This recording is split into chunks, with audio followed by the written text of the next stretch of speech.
പരിശുദ്ധ കത്തോലിക്ക തിരുസഭ ഇന്ന് വിശുദ്ധ മരിയ കൊരേത്തിയുടെ ഓർമ്മദിനം കൊണ്ടാടുന്നു.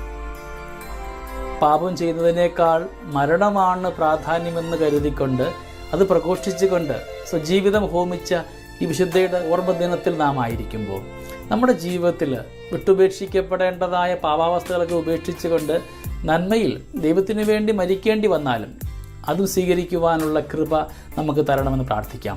പലപ്പോഴും നമ്മുടെയൊക്കെ ജീവിതത്തിൽ സങ്കടങ്ങൾ ഉണ്ടാകുമ്പോൾ, രോഗാവസ്ഥകൾ ഉണ്ടാകുമ്പോഴൊക്കെ ദൈവത്തിൽ നിന്ന് ഓടിപ്പോകുവാനുള്ള പ്രവണത നമുക്കുണ്ടാവാം. ഒരുപാട് ഞാൻ പ്രാർത്ഥിച്ചിട്ട് ഉത്തരം കിട്ടാതിരിക്കുമ്പോൾ, ഒരുപാട് നന്മയായിട്ട് ജീവിച്ചിട്ടും പ്രയോജനങ്ങളൊന്നും ഉണ്ടാവാതിരിക്കുമ്പോൾ, എൻ്റെ സ്വപ്നങ്ങളൊക്കെ വൃഥാവിലാകുമ്പോൾ ദൈവത്തിൽ നിന്ന് മാറിപ്പോകുന്നവരായി മാറാതെ ദൈവത്തിൽ ശരണപ്പെടുവാനുള്ള കൃപയ്ക്ക് വേണ്ടി നമുക്കിന്ന് പ്രാർത്ഥിക്കാം. ജൂലൈ 6 വിശുദ്ധ മരിയ കൊരേത്തി, കന്യകയും രക്തസാക്ഷിയുമായ ഈ വിശുദ്ധയുടെ ഓർമ്മദിനം നമുക്കേവർക്കും അനുഗ്രഹത്തിൻ്റെ കാരണമാക്കാം. 1950 വിശുദ്ധ വത്സരത്തിൽ 12-ാം പിയൂസ് മാർപ്പാപ്പ മരിയ കൊരേത്തിയെ പുണ്യവതി എന്ന് പേര് വിളിച്ചത് വിശുദ്ധ പത്രോസിന്റെ അങ്കണത്തിൽ വെച്ചാണ്. 2.5 ലക്ഷം പേർ ആ ചടങ്ങിൽ പങ്കെടുത്തുവെന്ന് പറയുമ്പോൾ ഈ കൊച്ചു രക്തസാക്ഷിണിയുടെ പ്രശസ്തി ഊഹിക്കാമല്ലോ. ഇറ്റലിയിൽ കൊറിനാൾഡോയിലെ ഒരു ദരിദ്ര കർഷകന്റെ മകളായിട്ടാണ് മരിയ പൂജാതയായത്. സ്കൂളിൽ പഠിക്കുവാൻ അവൾക്ക് സാധിച്ചില്ല. എഴുതാനും വായിക്കുവാനും അവൾക്ക് അറിഞ്ഞുകൂടായിരുന്നു. മരണത്തിന് ഏതാനും മാസങ്ങൾക്ക് മുമ്പായിരുന്നു അവളുടെ പ്രഥമ ദിവ്യകാരുണ്യ സ്വീകരണം. കൂദാശ സ്വീകരിച്ച മറ്റെല്ലാ കുട്ടികളെയേക്കാൾ പ്രായത്തിൽ മുതിർന്നത് അവളായിരുന്നു. മരിയയ്ക്ക് 9 വയസ്സുള്ളപ്പോൾ പിതാവ് കുടുംബവുമായി നെറ്റുണോയിലേക്ക് പോന്നു. 10ാമത്തെ വയസ്സിൽ പിതാവ് മരിച്ചു. മരിയ താമസിച്ചിരുന്ന ആ ഭവനത്തിൽ തന്നെ ധനികരായ സൊറനെല്ലി കുടുംബക്കാർ താമസിച്ചിരുന്നു. അവരുടെ ഒരു ജോലിക്കാരിയായിരുന്നു മരിയയുടെ അമ്മ അസൂന്ത. 3 പ്രാവശ്യം അലക്സാൻഡ്രോ സെറനെല്ലി മരിയയെ പാപത്തിന് ക്ഷണിച്ചു. അവൾ ചെറുത്തു നിന്നു. വിവരം അമ്മച്ചിയോട് പറഞ്ഞിട്ട് അവൾ ഇങ്ങനെ കൂട്ടിച്ചേർത്തു: അമ്മേ, എൻ്റെ ശരീരം കഷണം കഷണമായി മുറിക്കുകയാണെങ്കിൽ കൂടെ ഞാൻ പാപം ചെയ്യുകയില്ല. ജൂലൈ മാസത്തിലെ ചൂടുള്ള ഒരു അപരാഹ്നം മരിയ ഒരു കട്ടിലിൽ ഇരുന്ന് തയ്ച്ചുകൊണ്ടിരിക്കുമ്പോൾ അലക്സാൻഡ്രോ മരിയയെ പാപം ചെയ്യുവാൻ നിർബന്ധിച്ചു. ഞാൻ വഴങ്ങുകയില്ല, മരിക്കുകയേ ഉള്ളൂ എന്ന് അവൾ പറഞ്ഞു. സഹായത്തിനായി അവൾ നിലവിളിച്ചു. ഇല്ല, ദൈവം അത് ഇഷ്ടപ്പെടുന്നില്ല, അത് പാപമാണ്, നീ നരകത്തിൽ പോകും, അവൾ പറഞ്ഞു. അലക്സാൻഡ്രോ കുപ്പായത്തിൽ ഒളിച്ചു വച്ചിരുന്ന കഠാരിയെടുത്ത് 14 പ്രാവശ്യം മരിയയെ കുത്തി. വിവരമറിഞ്ഞ് അമ്മ സ്ഥലത്തെത്തി വൈദികനെ വിളിച്ചു. മരിയ കുമ്പസാരക്കാരനോട് പറഞ്ഞു: ഞാൻ അലക്സാൻഡ്രോയോട് ക്ഷമിക്കുന്നു, ഒരിക്കൽ അയാൾ മാനസാന്തരപ്പെടും. ആക്രമണത്തിന് 24 മണിക്കൂറിന് ശേഷം മരിയ ആശുപത്രിയിൽ വെച്ച് മരിച്ചു. ഘാതകന് 30 വർഷത്തെ ജയിൽ ശിക്ഷ കിട്ടി. 27-ാം വർഷം ജയിൽ വിമുക്തനായി പുറത്തു വന്ന ശേഷം അയാൾ അമ്മ അസൂന്തയോട് മാപ്പ് ചോദിച്ച് ഒരു സന്യാസ സഭയിൽ സഹോദരനായി ചേർന്നു. 1947 മരിയ കൊരേത്തിയെ അനുഗ്രഹീത എന്ന് വിളിച്ചപ്പോൾ അവളുടെ അമ്മ അസൂന്ത, അന്ന് അമ്മയ്ക്ക് 82 വയസ്സ് പ്രായമായിരുന്നു. അമ്മ അസൂന്തയും 2 സഹോദരിമാരും ഒരു സഹോദരനും വിശുദ്ധ പത്രോസിന്റെ ബസിലിക്കയിൽ സന്നിഹിതരായിരുന്നു. വിശുദ്ധയുടെ നാമകരണത്തിന് വിശുദ്ധ പത്രോസിന്റെ അങ്കണത്തിൽ മരിയ കൊരേത്തിയുടെ അമ്മയോട് ചേർന്ന് അലക്സാൻഡ്രോ, അന്ന് 66 വയസ്സുണ്ട്, മുട്ടുകുത്തി നിൽപ്പുണ്ടായിരുന്നു. മരിയ കൊരേത്തിക്ക് വേദോപദേശം കാര്യമായി അറിയുവാൻ പാടില്ലായിരുന്നുവെങ്കിലും വിശ്വാസത്തിന് യാതൊരു കുറവും ഉണ്ടായിരുന്നില്ല. കാർഡിനൽ സലോട്ടി പറയുന്നു: മരിയ ഒരു രക്തസാക്ഷിയായില്ലായിരുന്നെങ്കിൽ കൂടെ അവൾ ഒരു വിശുദ്ധയാകുമായിരുന്നു. അത്ര പരിശുദ്ധമായിരുന്നു അവളുടെ അനുദിന ജീവിതം. നമ്മുടെ ജീവിത മേഖലയിലും ജീവിത വിശുദ്ധിക്ക് പ്രാധാന്യം കൊടുക്കുവാൻ, പ്രത്യേകമായി നമ്മുടെ യുവതി യുവാക്കളും പുതിയ തലമുറയുടെ മക്കളുമൊക്കെ ജീവിത വിശുദ്ധിയിൽ വളരുവാനായിട്ട് നമുക്കിന്ന് ദൈവത്തോട് പ്രാർത്ഥിക്കുകയും ചെയ്യും. കത്തോലിക്ക തിരുസഭ ഇന്ന് വിശുദ്ധ മരിയ കൊരേത്തിയുടെ തിരുനാൾ കൊണ്ടാടുമ്പോൾ ഈ വിശുദ്ധ സഞ്ചരിച്ച വിശുദ്ധയുടെ പുണ്യപാദങ്ങൾ സ്പർശിക്കപ്പെട്ട ഈ മണ്ണിലൂടെ നമുക്കും ഒരു യാത്ര പോവാം. ഒരു തീർത്ഥയാത്രയാക്കി നമുക്ക് ഈ ദിനത്തെ മാറ്റിവെക്കുകയും ചെയ്യാം. ഇത് മരിയ കൊരേത്തി താമസിച്ച വീടാണ്.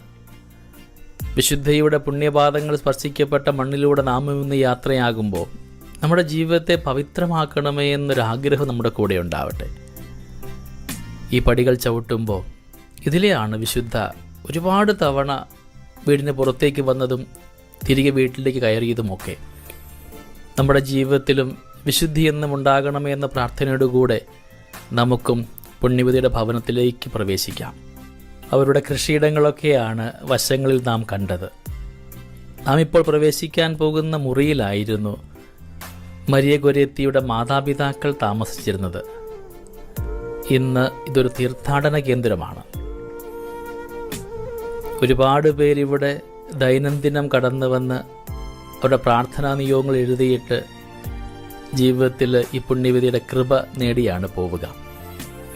ഈ മുറിയിലായിരുന്നു വിശുദ്ധ മരിയ ഗൊരേത്തിയും അവരുടെ സഹോദരിയും താമസിച്ചിരുന്നത്. കുഞ്ഞുനാളിൽ അവരുടെ ജീവിതത്തിൻ്റെ എല്ലാ സന്തോഷങ്ങളുമൊക്കെ അവർ ആസ്വദിച്ചതും അനുഭവിച്ചതുമൊക്കെ ഈ മുറിയിൽ വെച്ചാണ്. സ്നേഹമുള്ളവരെ, നമ്മളിപ്പോൾ കാണുന്ന മുറിയായിരുന്നു അവരുടെ പ്രാർത്ഥനാ മുറി. ഓരോ ദിവസവും സായാഹ്നം ദൈവികമായ സാന്നിധ്യം അനുഭവിക്കുവാൻ കുടുംബത്തിൽ എല്ലാവരും ഒന്നിച്ചിവിടെ പ്രാർത്ഥന അരൂപിയിൽ ഇന്നും വസിക്കുമായിരുന്നു. നമുക്ക് ഭക്തിപൂർവമാവാം. ഇവിടെ വച്ചാണ് മരിയ ഗൊരേത്തി 14 തവണ തൻ്റെ പിഞ്ച് ശരീരത്തിൽ കുത്തുകളേറ്റ് മരിച്ചു വീണത്. ഇവിടെയായിരിക്കുമ്പോൾ നമ്മുടെ ജീവിതത്തിൽ ഈ പുണ്യവതി സമ്മാനിച്ച വലിയ വിശുദ്ധി എന്നും സ്വീകരിക്കുവാൻ നമ്മളെയും യോഗ്യരാക്കണമേ എന്ന് പ്രാർത്ഥിക്കാം. ഇന്ന് ഇത് ദൈവാലയമാണ്. വിശുദ്ധമായ അൾത്താരയിൽ അർപ്പിക്കപ്പെടുന്ന ഓരോ ബലിയും നമ്മുടെ ഓരോരുത്തരുടെയും ജീവിതത്തിൽ കൃപയ്ക്ക് കാരണമാവട്ടെ എന്നൊരു പ്രാർത്ഥന നമുക്കുണ്ടാവണം. പുണ്യവതിയുടെ പുണ്യപാദങ്ങൾ സ്പർശിച്ച കുഞ്ഞുനാൾ ബാല്യകാലങ്ങളൊക്കെ ആസ്വദിച്ച ഈ ഭവനത്ത് നാം ആയിരിക്കുന്നു.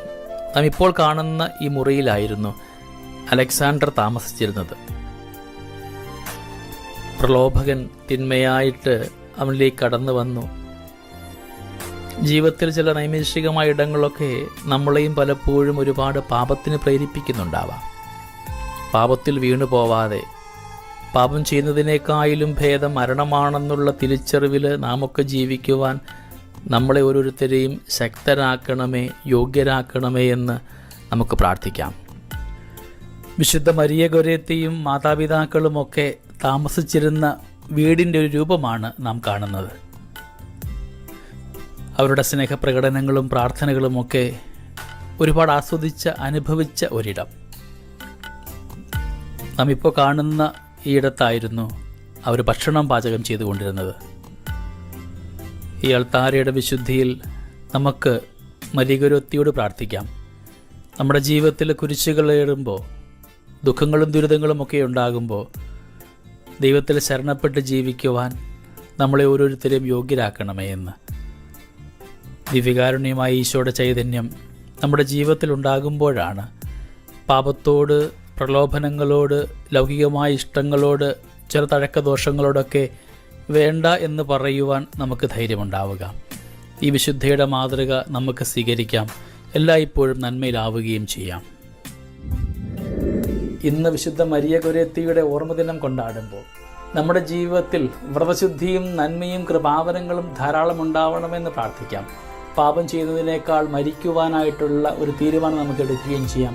ജീവിതത്തിൻ്റെ ഓരോ ഇടങ്ങളിലും പതിയിരിക്കുന്ന അപകടങ്ങളെ മറികടന്നു പോകുവാൻ, വഴിത്താരയിലെ എല്ലാ കുറവുകളെയും ഉപേക്ഷിക്കുവാനായിട്ട്, എൻ്റെ കണ്ണിന് പ്രിയപ്പെട്ടത്, കാതിന് പ്രിയപ്പെട്ടത്, കുളിർമ തരുന്നതിനെയൊക്കെ ഉപേക്ഷിച്ചുകൊണ്ട് ജീവിത വിശുദ്ധിയിൽ ദൈവത്തെ പ്രാപിക്കുവാനും ഹൃദയത്തിൻ്റെ കോണുകളിൽ ഈശ്വരന് ഇടം കൊടുക്കുവാനും നമുക്ക് നമ്മളെ തന്നെ വിശുദ്ധീകരിക്കാം. ദൈവം അനുഗ്രഹിക്കട്ടെ.